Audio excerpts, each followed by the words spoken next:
Hi lads, it's Lenny here from Strong Dads, and in today's video I want to talk about mindset and motivation around training for those days when you just don't feel like it. So we all have those days when you just feel rubbish, you don't feel like training and your motivation's lacking, and in this video I want to talk about a few key topics or points that you can take away with you, hopefully to make you more able to train, to get out there, to give you the motivation to train. So the first thing I want to talk about is your why. So finding out why you are training, I think is a big important thing for people to find out your deeper why. So if, for example, you're training for weight loss or fat loss, just ask yourself the question, why is that important to you? So why is losing weight important to you? Is it a confidence thing? Is it so you can take your shirt off at the beach when you're with your kids? Is it just you want to get fitter because you want to play around with your kids, with your grandkids? What's the reason why you're training? Because I think when you come down to it and you're like, oh, I just can't be asked to train today, you can look back at that deeper why and that will give you more motivation to train. Just to lose weight, can't be asked, I'll leave it for another day. When you're thinking about, right, I really want to get in shape so I can run around with the grandkids and make the experiences I have with them as enjoyable as possible, that gives you much more motivation to train. So finding that deeper level of why is really important in terms of giving you that kick up the arse to get going and get moving forwards. This point is that quite often we just don't feel like it. It's very rare that you just, especially if you don't massively enjoy working out, it's rare that you get up and go, amazing, like I'm working out today, brilliant. Some people really enjoy it, and I think you enjoy it once you get into the habit of doing it because then it doesn't become as painful. So it's realizing that motivation is a myth. Having motivation is a myth. It's just decision making. And there's a really good speaker called Mel Robbins who talks about this. She's got a book, I think it's about the 5-second rule. I'm not sure if it's called that, but it's called something along those lines. And she's got an amazing take on how motivation is a myth. Check it out. I think it's garbage because at some point we all bought into this lie that you got to feel ready in order to change. Yeah. We bought into this complete falsehood that at some point you're going to have the courage. At some point you're going to have the confidence, and it's total bullshit, frankly. Are we allowed to swear on this Absolutely. show? Okay. It's complete garbage, and so there are so many people in the world, and you may be watching this right now, and you have these incredible ideas, and what you think is missing is motivation, and that's not true. Because the way that our minds are wired and the fact about human beings is that we are not designed to do things that are uncomfortable or scary or difficult. Our brains are designed to protect us from those things because our brains are trying to keep us alive. Your life comes down to your decisions, and if you change your decisions, you will change everything. So you can see from that clip, she's talking a lot about how it's just the individual decision makings, and it's those decisions that you make on a consistent basis that will create habits. And once you're in a habit of doing something, it just becomes automatic. You don't have to think about it. You don't even need to make that decision. It just happens. Accountability. So this, obviously I talk about this a lot, and it's probably the key thing. Most people know how to get in shape or what to do to get in shape, but they don't do it. So why don't they do it? Well, you've got all these resources online. Why is it that you choose not to do the things you want to do to get the goals or reach the point where you want to reach? Well, a lot of it's just accountability. It's easy sometimes to just you had a busy day at work, you've busy with the kids, you've not got a lot of time, and you just put it off till the next day, and the next day becomes the next day, and the next day becomes the next day, etc. So it's finding that accountability, someone who's going to hold your feet to the fire, someone who's going to be able to say, right, have you done your workouts this week? Someone you're going to feel guilty if you say I haven't done my workouts. So that could be a workout partner, could be a friend, take a friend to the gym, go to the gym with someone. That means that you have to be there at those certain times. You've arranged to go to the gym, so you'll go. Or get a coach, get an online coach. Obviously, Strong Dads do online coaching, so check our stuff out on our website at strongdads.co.uk. So another thing you can do is get a coach, get a friend, go on Facebook, use social media. Just do something where you will be held accountable. Another thing you can do is sign up for an event, sign up for a race, sign up for some sort of event that makes you train. And having that accountability will be massive in terms of giving you that kick to get moving forwards and to get training, because you know that you need to do it in order to meet whatever accountability target you're setting yourself.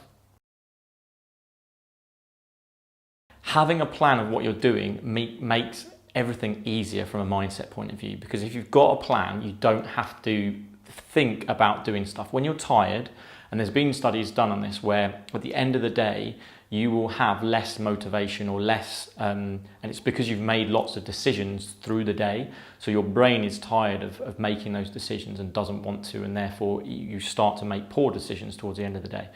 And so what you want to do is have a plan in place where you don't have to think. Again, it's the same thing I talked about earlier. So if you've got a training plan, if you've got a nutrition plan set out for yourself, you don't have to think about it, you just do it. And the consistency of what you do is going to be the biggest factor in terms of whether you reach your goals or whether you don't. Be flexible. So we want to make sure that, yes, you've got a plan, but things happen, life gets in the way. The kids, you have situations with the kids where they're not sleeping, they're teething, and whatever, and you don't get a good night's sleep. You can't do a workout the day you plan to do a workout because of family responsibilities or because of work, you have a meeting, whatever it is.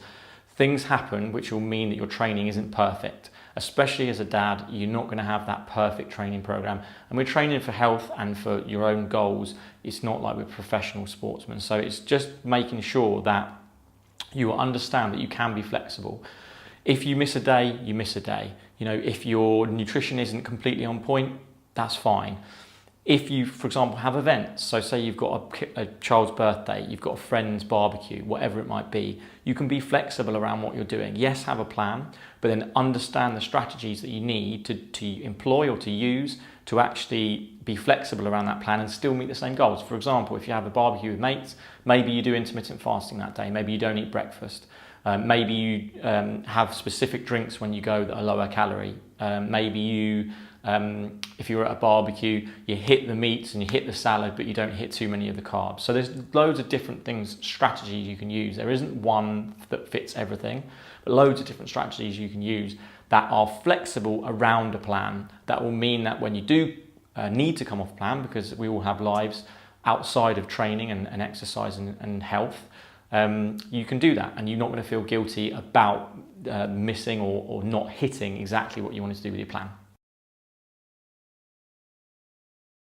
And finally, don't beat yourself up. So you're going to have situations where, and I myself experienced this recently, you have stag do's, you have events where, on these stags I was basically smashed for 2 or 3 days, very little sleep, got back feeling like I wanted to dig a grave for about 3-4 days. And then you eat shit, you're eating crisps, you're eating stuff that you shouldn't be eating, it's not part of your plan, you feel guilty about it, etc. Just realise that as you get out of that as quickly as you can. It happens, and it's going to happen, and it happened to me, it's happened to everyone. So 2 or 3 days, basically, where you feel like that, just allow yourself to do that. Don't feel guilty about it.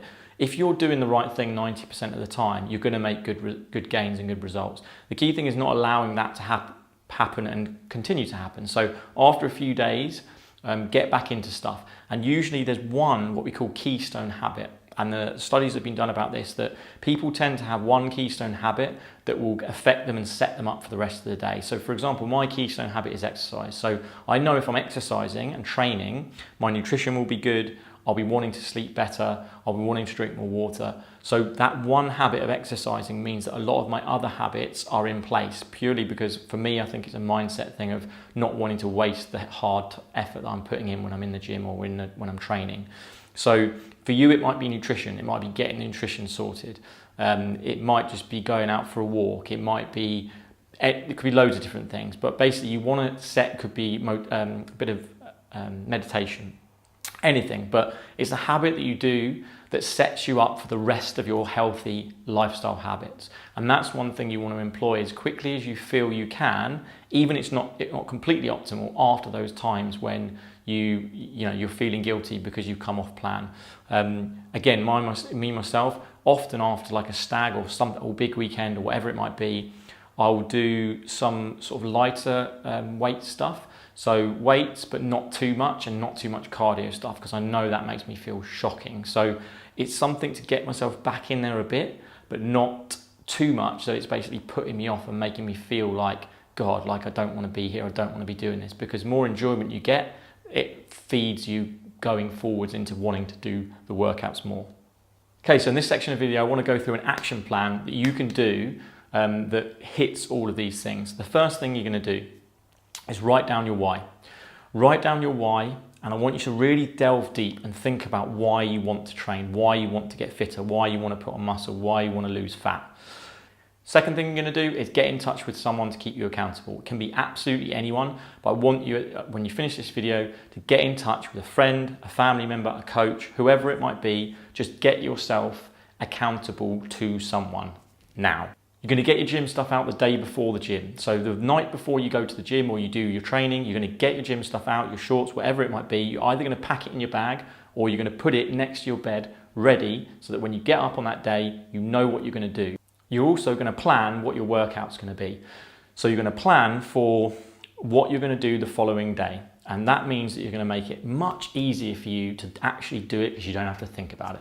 Hopefully you enjoyed the video, guys. If you did, please give us a like. It really helps us out with these videos, and subscribe if you want more videos like this going forwards.